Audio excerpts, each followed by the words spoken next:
पापा, ये life process क्या होती है? लाइफ प्रोसेस माने जीवन की प्रक्रियाएं किसके माध्यम से चल रही हैं। ये चीज़ों को वातावरण से इकट्ठा करके, फिर उसे तोड़ के, फिर उसे उपयोग करके, फिर उसका गंदा पदार्थ बाहर निकाल के ऐसे चल रही हैं। ये तो शायद न्यूट्रिशन, रेस्पिरेशन और एक्सक्रीशन, ट्रांसपोर्टेशन की बात कर रहे हैं आप। हाँ, इसी के तहत हमारा जीवन चलता है।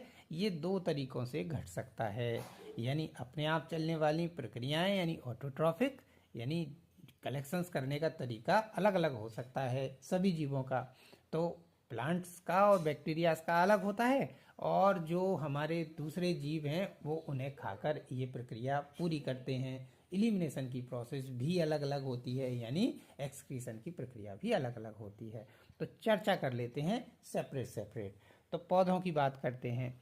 ये करते हैं फोटोसिंथेसिस से। हाँ। अब ये अपना कार्बन डाइऑक्साइड और वाटर मिला के हमको अपना C6H12O6 स्टार्च की फॉर्म में बनाते हैं, हाँ। और साथ में उसके ऑक्सीजन निकालते हैं जो हमें ब्रीथिंग में काम में आता है। हाँ। दूसरी चीज, यही चीज खाकर फिर हम डाइजेशन के रूप में इसको सिंपलर सब्सटेंस में तोड़ते हैं और फिर इसको शरीर में हर जगह भेज देते हैं। एंजाइम के माध्यम से। बहुत अच्छी बात, ये तो हो गई बात। अब कर लेते हैं सेपरेट बात।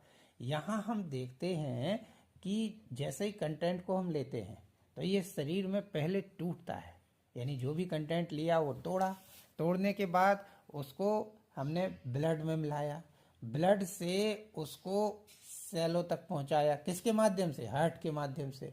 अब सेल उसे एब्जॉर्ब कर लिए और उसमें जो टूट फूट निकली उसे उन्होंने कहाँ भेजा? बोमन संपुट। किसकी बोमन संपुट के पास? किडनी। किडनी के। तो ये पतली पतली सी ब्लड की वेसल्स बोमन संपुट से चिपक कर और उससे वेस्ट उसे दे देती हैं और ज़रूरी चीज़ें भी छोड़ देती हैं, जो वापस उससे लिपटने के बाद ले लेती हैं और जाती हैं लंग्स के पास। अगर हमारे पास शरीर में ऑक्सीजन की कमी हो या कहीं पर इंटेंस वर्कआउट हो जाए जिससे ऑक्सीजन सही मात्रा में ना पहुंच पाए, हाँ, तो हाँ। वहां पर माइटोकॉन्ड्रिया काम नहीं करता। फिर साइटोप्लाज्म ही उसका रेस्पिरेशन करके हमें कम अमाउंट में एनर्जी प्लस लैक्टिक एसिड देता है, जिससे हमारे शरीर में क्रैम्प्स और दर्द होता है। क्या बात है! अगर बिल्कुल भी ना हो तो फिर ये जो पॉसिबिलिटी है वो ईस्ट में होती है, हाँ, जो कि ईस्ट प्रेजेंट हो तो ये भी ये कर सकता है पायरुवेट एसिड को तोड़ने का काम। उसका प्रोडक्ट निकलता है हमारे पास लेकिन C2H5OH, सबसे ताकतवर एनर्जी तो ऑक्सीजन से ही मिलती है। जो कि माइटोकॉन्ड्रिया निकालता है। चलिए, इसके बाद हमने ये भी देख लिया कि किस तरह से चीज़ें हमारे शरीर में घूमते हुए कंटेंट को कवर करती हैं। प्लांट का एक्सक्रीशन कुछ इस तरीके से है कि प्लांट कभी कभी रेजिन निकालता है, पत्तियां गिरा देता है अपने एक्सक्रीशन के रूप में, और उनका अलग टाइप का एक्सक्रीशन होता है। प्लांट में ट्रांसपोर्टेशन जाइलम और फ्लोएम की वजह से होता है। क्या बात!